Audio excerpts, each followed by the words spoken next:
96.9 FM. Fresh news, smart talk, all day.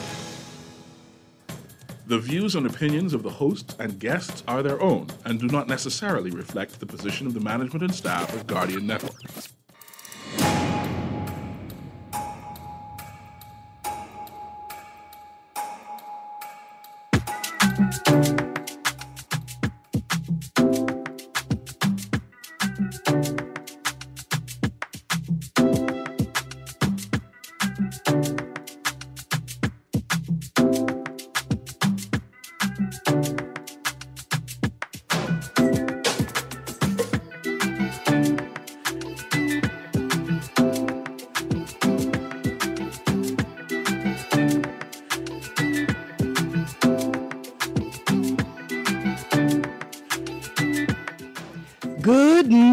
Good yawning this morning, and welcome back to Guardian Radio 96.9 FM, your station for fresh news, smart talk, all day. It is Wednesday, the 8th of September, with Erin Greene.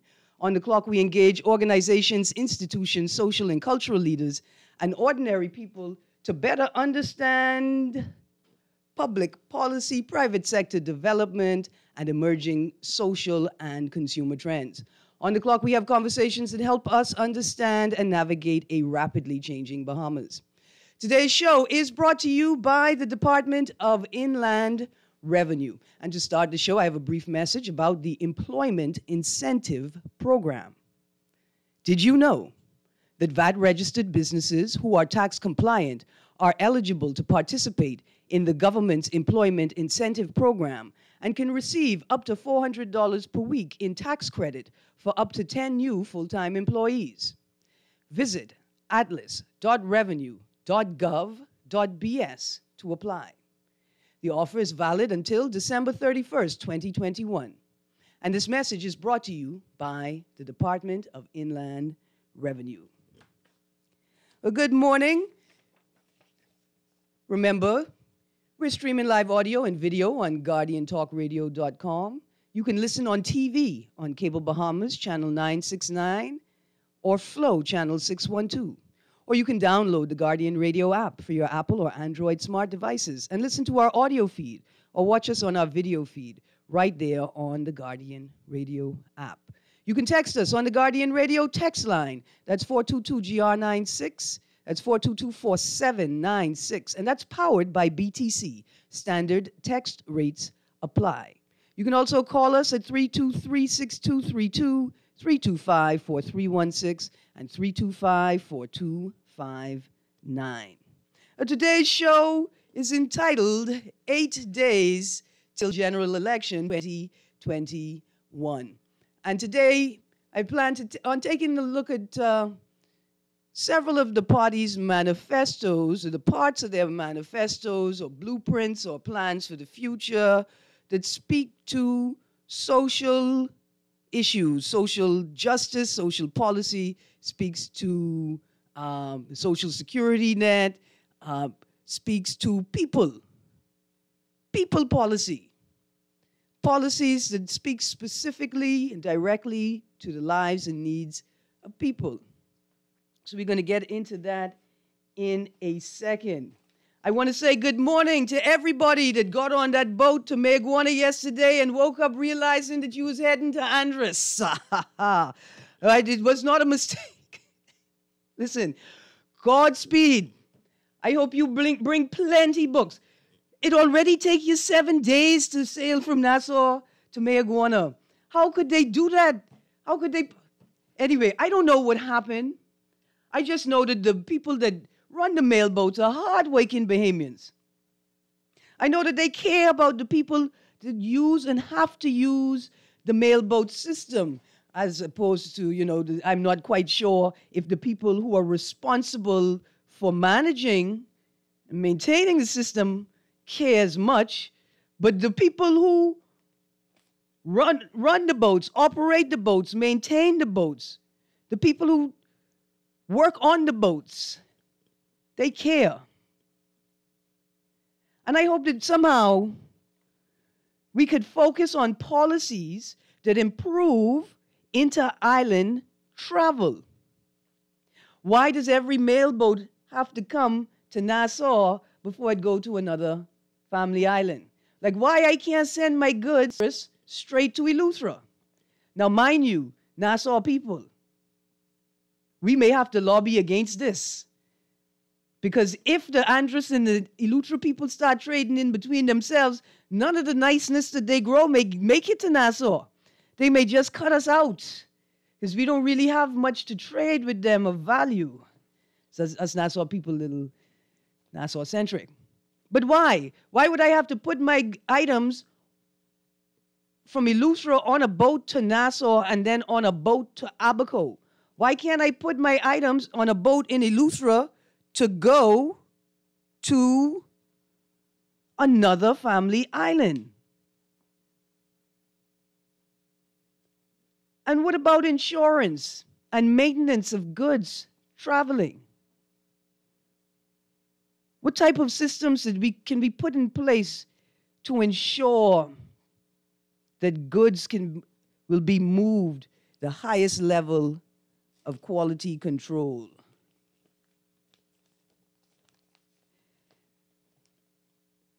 See, at first I thought I was just cracking a joke, right? When the person told me, I said, just crack this little joke, right? But then I realized, so when we're talking about policy, when we're talking about what to expect from the next government, when a government says to you, we've dissolved the House so that you, the people, could give us a new mandate, what do they expect when they say they're waiting for the people to give them a new mandate? Well, I hope they expect people to speak to policy driven by solutions to the problems in real people's lives. Driving and public and transportation in in New Providence, in the capital. Do you know what the cost of gas is on the family island? The lack of quality control in the road maintenance. Do you know the type of impact and damage driving for half an hour and hours on those roads do? Juxtapose that to the lack of health care. If a massage therapist or a chiropractor costs X in New Providence, imagine they're probably going to cost X times 2 on the family island.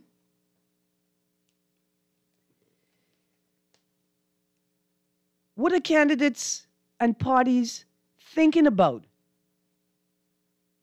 when they prepare themselves for governance? Where are the policy ideas? Where are the conversations that show us that they have clued in, they've tuned in to real conversations, to the real lived experiences of the average Bahamian, and they are devising strategies, solutions, and policies that speak to that? I don't know. But what I do know is Family Island people, they take on a whole lot of stress and suffering because those of us in New Providence with our hands on our finger on the pulse and on the policy can't seem to think beyond our own noses or our own wallets or our own dinner tables. Family Island people deserve more. They deserve better. In fact, the country would be in a better place if we let Family Island imagination and determination drive us forward. All we got is a bunch of people in Nassau who don't want to get their truck wet in the puddle. You could imagine. Yeah, you bought a truck, the tires cost $200. But they cost $200 because you could roll in a pothole in them. But you in Nassau are swerving on the sidewalk and almost hitting pedestrians because you don't want to hit a pothole. Where are the policymakers? Where are the ideas? Where are the candidates that are not afraid to speak, to tell us what they know, to challenge the status quo in their own party by throwing out ideas? It's like ideas are the most radical thing in this country right now. Before we get into the show, I want to tell you something, another idea I had. So yesterday I told you all I was leaving the show trying to make it to the Commonwealth Law Association conference.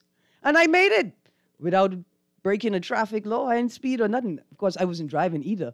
But, you know, that's politics. And I thought to myself, look at the opportunities available for us. Just sitting here in this one conference, right? Commonwealth Law Association conference is a massive global conference of Commonwealth lawyers. And imagine if we focused on conference tourism, really focused on it, on conference tourism, bringing large global, you know, high standard, high quality conferences here. Supranational, intragovernmental agencies to do conferences here. On one hand, we can give Bahamians, and young Bahamians in particular, in the tourism field, experience in managing and operating with large conferences, right? It's a skill set that can be used across the world and will be valuable, right, to the Atlantis body, to the Bahama body of companies. They open up new hotels, right? But imagine that we create partnering with BTVI and UB, right? And say the Eugene DePuch Law School, and then all of the professional associations or tertiary institutions here. So that no matter which conference is present, right, is happening, is staged here in the Bahamas, that we have a Bahamian who is qualified to participate in that conference at a technical level. So no matter what conference you bring to the Bahamas to host here in one of our mega resorts that have the capacity to provide technical services for that many participants, that there is always going to be, we can always find a Bahamian that is qualified to speak on the subject being addressed. See, I'm an anti-imperialist, anti-capitalist, and I got a whole structuring to do of these tourism models we use in this country. But I'm not saying throw tourism away. What I'm saying is that we need to find our agency, our identity, and our power, and develop policies that allow us to take advantage of tourism versus tourism taking advantage of us. But we got to invest in ourselves. We got to invest in institutions and mechanisms, and we got to invest in ideas and constructs like imagination. And when I say invest in imagination, what it means is that you stop telling your little children to stop bothering you with your questions because they annoying you. It is at that stage that you build a foundation for imagination and critical thinking. When you encourage your children to pester the universe with questions, as opposed to discouraging them from asking questions at all. So I've got some text here. Did you read Candia piece in the National Review caption, rotting from the head? Is that what the actual caption said? I don't think that's what the actual caption said. No, not yet. I ain't put my hands on it. But the text says, where she spoke of the administration having one standard for the PLP and a different standard for the FNM when speaking corruption. Yeah, man. Well, first things first, Candy always does a very good job with that section, as does Sharon Turner. They always do a wonderful job.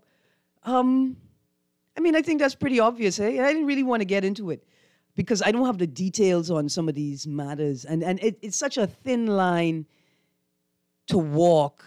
Recently, one of our media, members of the media community reminded us to be very careful how we talk about allegations in the media and in public spaces. And so I didn't really intended to speak about that today. I think I've spoken about it generally a lot, but yeah, I mean, and even without going into the details, right? The prime minister's flippant and trite responses to concerns is so problematic. But what's even more problematic is that every time a critique, a question, a concern, or even an allegation is raised, the prime minister attempts to control the narrative by suggesting that the allegation, the critique, could only and has only been raised by one of his political opponents. You see, the problem with that is that a prime minister should never position his citizens as opponents to him. You should never play politics with the people that way. Every allegation that is raised has not been raised by your political opponents. Many of them have been raised by the technocrats who were responsible for those areas, or have some sort of stakeholders in some way perform some sort of function in that space and has brought concerns to the public or to your attention. Yeah, that's what I'm concerned about. I'm concerned about how we allow politicians to continue to spin these narratives. I'm not a PLP. I'm not a part of the PLP party. Every time a critique is raised, it's not raised by a PLP or somebody trying to destroy you. Another text, Ms. Greene, a great show as usual. Question, what is there to do in Mayagwana except get bite from mosquitoes? Man, that's why you can't go, because you don't know. Ms. Greene, you fully well know governments don't check for family islands. The family islands get treat worse than stepchildren. It's odd. It's sort of odd. It's weird. And the way that we do development. Because in many instances, family islanders don't want nothing to do with them, you know. Family islanders want a degree of autonomy to maintain what it is that they've created without the interference or what becomes noise, interference, by the lack of cohesion and understanding, of knowledge in those spaces. But something has to change. Ms. Greene, F&M, straight F&M, 25 seats, maybe more. I don't know, boy, I can be honest with you, every time you do that, I don't know who your PR people are, but I don't know. I see we got a caller on the clock. Caller? Good morning, Ms. Greene. How are you? I'm good, thank you. How you do? Did I hear you correctly that you are capitalist? Yes, man. What else you said? You were anti what else you said? Imperialists. Right. But sorry, your children be called a revolution. No, man, one started the thing long time. Oh, man, boy, don't get mad. It's uncle was the revolution. You know what you mean? Like John McCartney. Oh, man, I think what Juan has done is change the way that people interact with politics, right? That's all, and that's revolutionary in itself. But okay, that kind of revolution. Yeah. Man, that's it. What you get to this? You need a 4-hour show then. No, man, you trying to get me locked up? You trying to get me locked up? I got a roll of tape in my bag right now. I have to practice putting on my own mouth. But let's not go there, right? Because ultimately, as a revolutionary, here's the thing I know. You can't start no revolution until you know how you're going to feed your people, how you're going to clothe your people, and how you're going to protect your resources, including your people. And the Bahamas ain't ready for no revolution. Of course. That's like saying, your parents ain't going to be down 2 p.m. and control. We know that. But how come we don't address imperialism? How come we just don't get rid of it? We don't address it. How come we don't address it? Because people don't really see the extent to which imperialism controls their lives. So how come we don't debate capitalism versus socialism? In other words, we seem to believe that there's no such thing as a democratic socialist, or like Europe is, or Canada is. When you talk about public housing, they believe it only exists in the United States. Say that again. You're breaking up. They want us to believe that public housing is not a thing all over the world. Yeah, absolutely.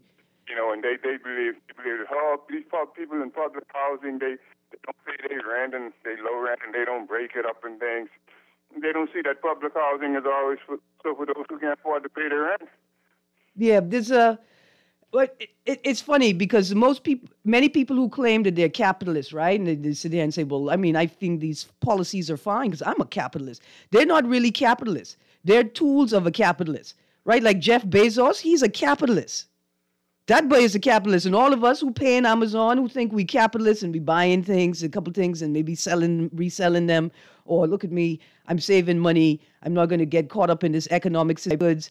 But we're not, those people aren't the capitalists. They're being used by the capitalists to further a capitalist agenda.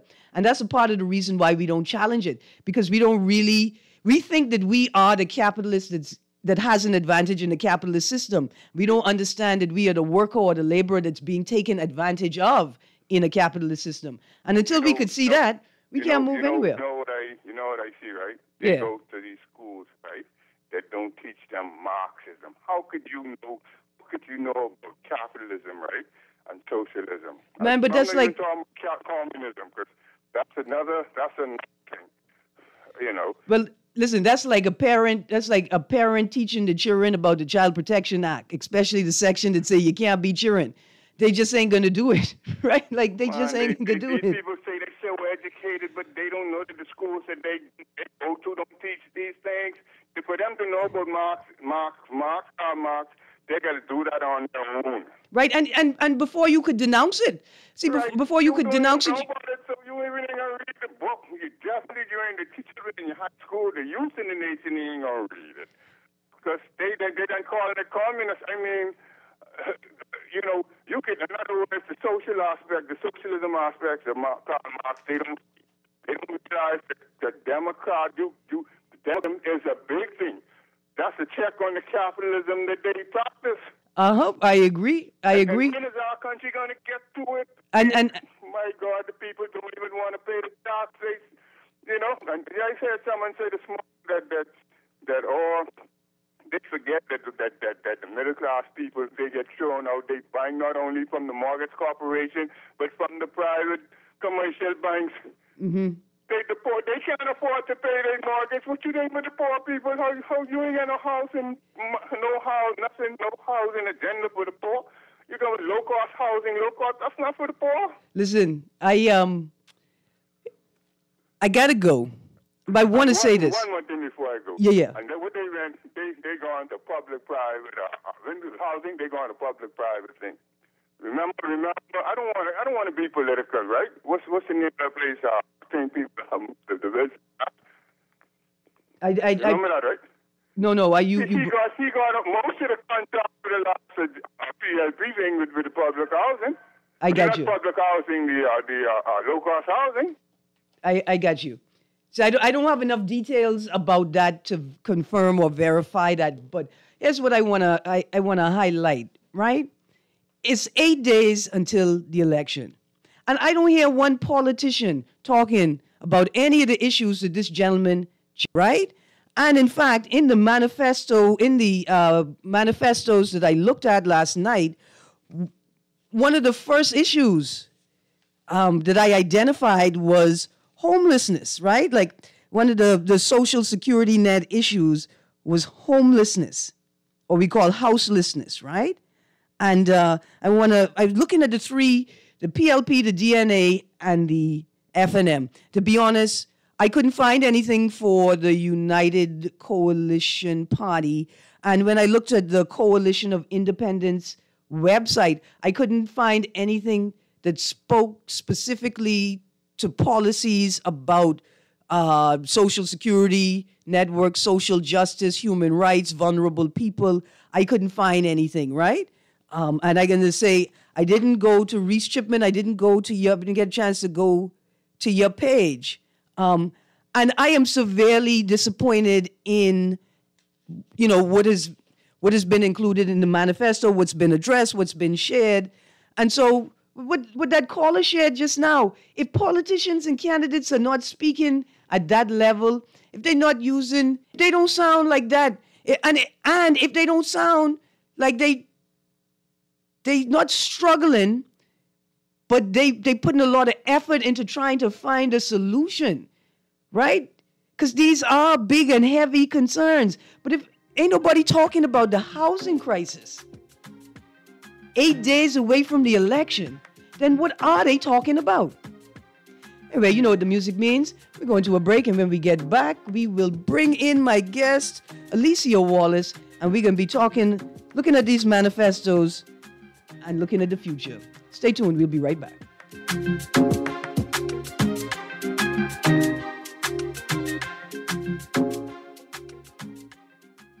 Have you heard about the COVID vaccine raffle? If you are vaccinated against COVID-19, you can enter to win amazing prizes like food store gift certificates, hotel stays, beach excursions, and so much more.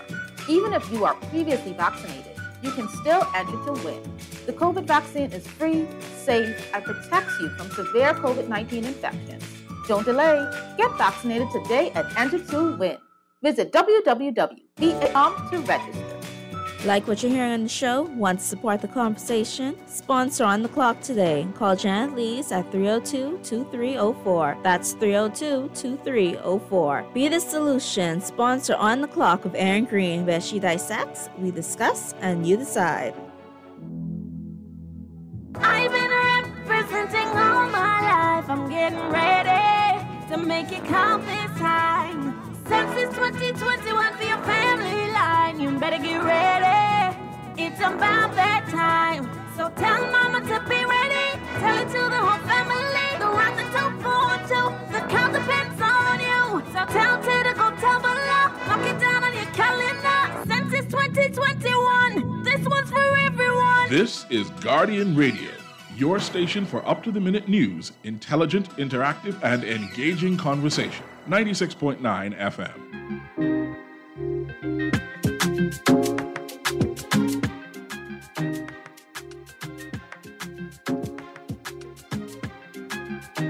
Good morning and welcome back to Guardian Radio 96.9 FM. I'm just going to read through a couple of these texts. Great show as usual. Which independent you think have a chance on getting their deposit back after the general election? Well, I think Reese Chipman is definitely one of them. Another text, Ms. Greene, I was undecided to vote, but I have decided to vote for the FNM because this government did well in this pandemic. Okay, but I would like to ask you, what are the metrics? Like, what measurements are you using? What's the standards? And then how close to the mark did they get, right? So tell me, like, what your grading system is, and then where they get as close as they got to the grades.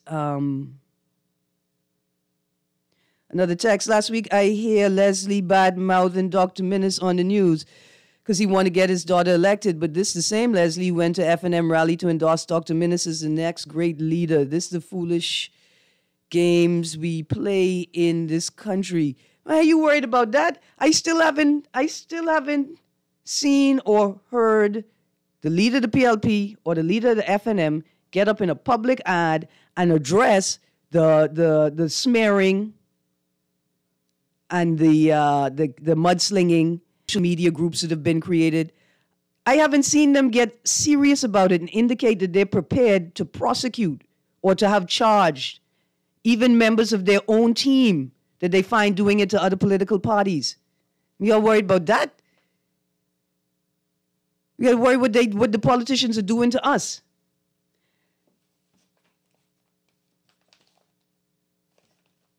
And just a quick note.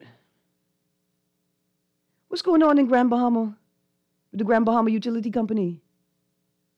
How could Grand Lacayan guests still, how could we be transferring them to another property because of ongoing air conditioning problems? And all the politicians getting their full paycheck. Nobody's taking a pay cut yet. Wow. Wow. Another text, Ms. Greene, corruption is not about our future. I don't know what you mean by that, right? And it's because technically, corruption is about our past. It's about our present. It's about our culture. I mean, we're the home of the pirates. It's a really interesting, and we'll have that conversation soon. Because it's ridiculous for people to come up here and talk about we're going to eradicate corruption from the country, but look at the geography of this place. Look at where we are. Look at what's happened here. You know, we really need to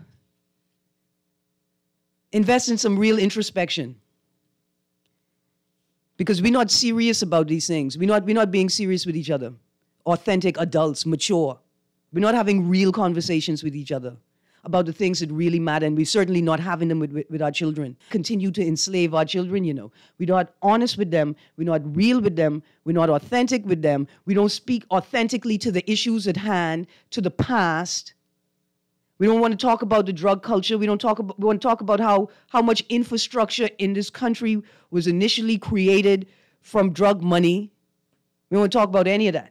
We just want children to go to church and pray to God and be good, holy people and ignore all the badness going on around them, except know when to participate in it and know when not to participate in it. We're making a mockery of ourselves and our children.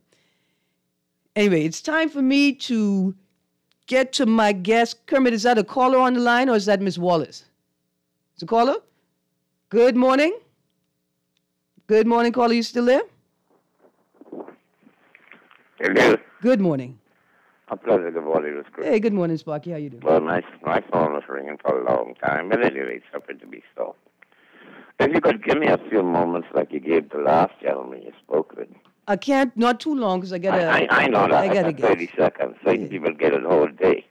But anyway, what I wanted to ask you, I hope you produce it or cut talk. How come it is that most of the other islands, what he calls probably islands, are must 5, 6, 10 times bigger than New Providence and have less population? Hello? Hi. Andros is said to be the 4th largest island in the Caribbean, if I'm not mistaken. Mm-hmm. Andros is all right. The nearest point west of New Providence. How come Andros, with all that land, with all that natural water and table and everything there, is one of the less populated islands of the Bahamas. Okay. 28 miles from the smallest island in the Bahamas, which has the majority of the population. I got you. I can tell you why. If you don't cut me today like no, I ain't cutting you. We talking. See, that's the next thing, Sparky. How come? Okay, Sparky. Here's the thing. You want to come on the show with brilliant ideas, with good ideas, with all this knowledge in your head, but you don't want me respond when a spark or something brilliant come out your mouth? I will talk with you. And when you respond, you like cut me and then talk about what I said afterwards. No, but because you don't give me a chance to redress. Ah, man, because you don't let me even get the point out. You tell me let you talk. I don't know when you got cut me. That's why I'd be trying to say everything. Look here, Sparky, I can cut you. Cut him. Let me tell you why though, Sparky. Because that's how everybody feel when they talking to politicians, you know, for real. That's exactly how we feel. Exactly what you say you feel like you experience here is exactly how people feel when they're trying to talk to politicians or the political culture or the political voice. But Sparky, you got to let me respond so we can have a conversation. Because the things you be saying make sense. But there's a reason, there are a number of reasons why. And this is another important conversation we should have had before we move forward with this general election, considering the urgency that's brought on by the pandemic and the state of emergency, right? Andros is an ecological wonder on the whole planet. It isn't just that Andros is special to the Bahamas.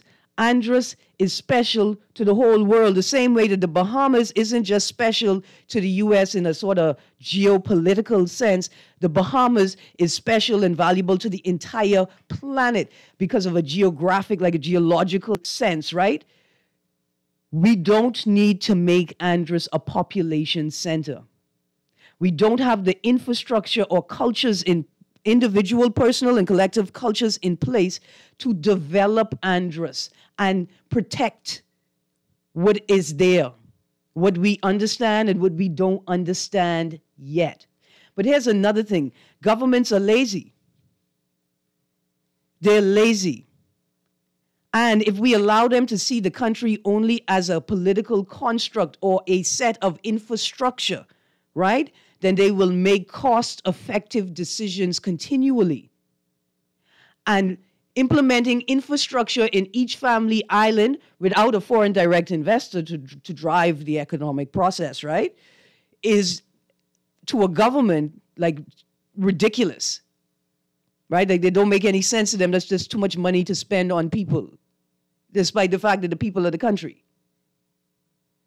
And so we can sit down, you see this whole national development plan, we need a family island development plan and sit down how we collectively as an archipelago will all focus on a strategic plan to develop island by island. Or, right, like we're going to develop Eleuthera and Abaco together and maintain a degree of trade because we're going to bring the second homeowner business and the tourism business back up on Abaco, and we're going to grow the food in Eleuthera and ensure that a percentage of the food being sold and provided in Abaco comes from Eleuthera. Like we need policies and plans in place like that and driven from the stakeholders, right? And so, Sparky, when I be trying to jump into the conversation, these are the type of things I want to talk about. I appreciate what you say, and you are a valuable member of this society. But sometimes, let me have the conversation. Now, the text, we need Hubert Minnis to retire and make Dwayne Sands the Prime Minister, FNM. I guess you saying that you are an FNM? I don't know. I just want to say one thing, starfish, and that is all. And so I know we got a little bit of time left to look at these manifestos with my guest, Alicia Wallace from Equality Bahamas. Good morning, Ms. Wallace. Are you still there? Good morning. I'm here. How you do? I'm doing well. How are you? I am good, thank you. I am good, thank you. So, I sent you a couple of parts and pieces from the PLP, the FNM, and the DNA manifestos and Blueprint for Change and the social policy. And so I had a couple of questions to ask you. How you feel? The first one is, how do you feel as a policymaker, a person that works with policy and works with vulnerable communities? How do you feel about the sections in the three major party manifestos dealing with social development, social justice, and the social security net? Well, they are all underdeveloped, as I'm sure you noticed. There isn't a whole lot that's addressed there. There's so much more that needs to be delved into. And then the areas that are mentioned, they come across more as mentions and not as issues that have been, comprehensively considered and have strategies backing them. So we have a lot of sort of empty, we will fix this problem, but how, and how are you defining the problem? Why are we using these very vague general terms? We need to be talking very specifically about some of these issues like climate change. So one of the things that I'm really, I wouldn't say disappointed in and of itself because the bar is so low, but there's an under consideration of climate change, particularly right now, when people are calling it, post-Dorian, but we're still going through the effects of Hurricane Dorian. So this should have been one of the major issues that all of the political parties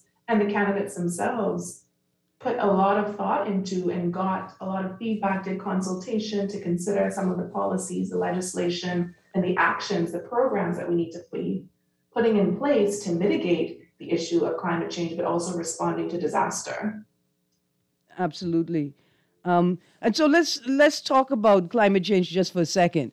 If I'm a minister trying to create policy, right? If I'm a politician and I'm preparing myself to speak to potential voters about climate change, what are some of the issues that I should be aware of and prepared to address? You should definitely be looking at housing. A lot of people, young people, are looking to purchase or to build. So we should be talking about the areas that they should be considering and areas that are at risk, because we know that, within about 100 years, the Bahamas is set to be non-existent, set to be underwater. So where are we building? Where is property available? We need to be thinking about the way that we consume. So we have the plastic ban, but we're not talking about the way that we consume, how much we are accumulating for really no big reason. A lot of things we're accumulating as a matter of status symbols. Some of it is a matter of convenience, but thinking about the items that we're bringing into the Bahamas. We also need to be thinking about waste and chemical management, how we're disposing of things, and the agreements that the Bahamas needs to have with producer countries, so that we ensure that they are taking back some of the waste that we have. So for example, paint, what do we do with leftover paint? What do we do with those cans? Are the producers of those items prepared to take them back? Mm-hmm. Can consumers return those things to the companies here that they get them from? And those companies be responsible for shipping it back to the producers where they can be disposed of properly. Absolutely, or upcycled or recycled. Right. And so when we were talking about climate change and young people and purchasing a home, right? It made me realize that you can't speak to the issue of homelessness or addressing a housing crisis, and you can't speak to these issues related to climate change without a land and housing policy, right? That includes a land inventory and a sort of available housing inventory. Like you can't build policy around any of these issues without some basic elements. And I wonder if any of the political parties, if there's any space where I, as a voter, can go and listen to them talk their land inventory and housing inventory policy and the database, right, where all the data is, and how they've used that to develop their, like the PLP in their blueprint on page 27, right, under compassionate social relief and strengthened security. That's what the section is called. They have a small segment here on homelessness, and it says, we will work with civil society, including churches, to establish a halfway safe house program for the most vulnerable in our society. When you look at the FNM manifesto, where they speak specifically to housing, right? They intend to to provide grants to nonprofit organizations to establish safe homes for women and families experiencing domestic violence, right? That's what the FNM has in its manifesto. And from I read those 2 points, I get a sense that neither of these parties have even thought about the importance of a land register, right? And a housing register to inform the policies that they say they're going to create. Right, or thought about consulting with scientists and engineers, people who we need to go to find out what will the land look like in 10 years, 20 years, 30 years. Because if you're buying now, if you're building now and you're in your 30s, you're in your 40s, you're looking to build something that you can stay in through retirement. And what's in a few years, by the time you get to retirement, it's underwater, or you're experiencing massive flooding. These are the things that we need to be looking at, but also with those programs to deal with the issue of housing, that they've mentioned safe houses and working with different organizations to do that, and that's fine, but what are we looking at longer term? How are we connecting that to the issue of gender-based violence and the issue of the large number of people who are experiencing poverty? Are we looking at dealing with the root issues as well? And in the case of gender-based violence and shelters for women, where is the conversation about the fact that we're constantly looking spaces to house women and often their children as well, rather than making a change in the way that we handle domestic violence, gender-based violence, and ensuring that the woman and children, if there are children involved, are able to stay at home comfortably, and the abusive person is made to leave the home. So there's so much to look at, and there's so many things that are being viewed and being addressed in these very narrow, myopic ways. Absolutely. Absolutely. I am. Yeah, I personally am stunned by the lack of substantive, like the lack of real concrete information in the manifestos. But what are the good things? Have you seen anything that made you smile? Anything that you were pleased to see? Anything that suggests that the parties are thinking about some of the right things? I don't want to say correct. There are quite a few mentions of working with civil society, working with non-governmental organizations, working with the church. Of course, I question, what is meant by the church and the religious community. Are we including religious institutions and faith leaders that are not Christian? Are we looking at the Muslim community as well, the Rastafarian community, engaging them in these conversations and in the debate? Right, right. So, religious communities, and also for me, remember the NPO Act, the Nonprofit Organization Act, when a number of churches sort of they rose opposition. They were concerned that churches were being regulated in a way that was inappropriate, right, for religious institutions. But if the government is going to work with churches and religious communities for holistic social development, then those bodies need to be regulated in some particular way.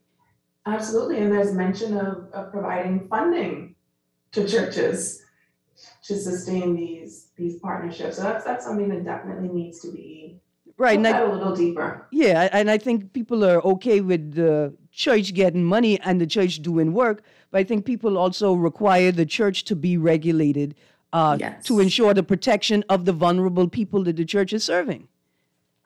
Absolutely. Absolutely. We are just about out of time, but I know the last time that we spoke, Alicia, Equality Bahamas was working on a survey for the election. I think this is before we hit snap election stage. Are there any policy ideas or ideas from the general public coming out of that survey that you want to share with the Bahamian public or you think is important for the Bahamian public to hear? We have a lot of great ideas coming out of the survey, and the survey is still open. People can still participate at tiny.cc/feminist, S as in standards, G as in governance. And, it's so many, I can't even really choose off the top of my head something to share, but there are a lot of ideas coming forward specific to climate change, gender-based violence, and disaster management. And there are a lot of ideas that we're noticing are linked to other areas. Very broadly, what ideas people have about health, education, social services, etc. And a lot of the responses are taking into consideration some of those other areas. We're seeing a lot of tie-ins, and we're seeing a lot of recommendations that are more broad and sort of catchy phrases as well. The accountability and transparency that was huge during the last election. And in the collaborative working sessions, a lot of ideas came up, and people were constantly saying, how do we monitor and evaluate this? How do we ensure that if this is in the hands of a particular government administration, that there's sufficient oversight? So in addition to having great ideas on these specific areas, we are seeing that people are interested in figuring out how we tie it all together and how we ensure that it really does come to fruition. Now, I think one of the most important things for Bahamians to acknowledge is that no matter who wins the election, post moving into the House, that administration is going to need all hands on deck. They're going to need the support of civil society organizations. They're going to need the support of all citizens, whether they support their party or not, to these campaign promises and to bring these policies to fruition.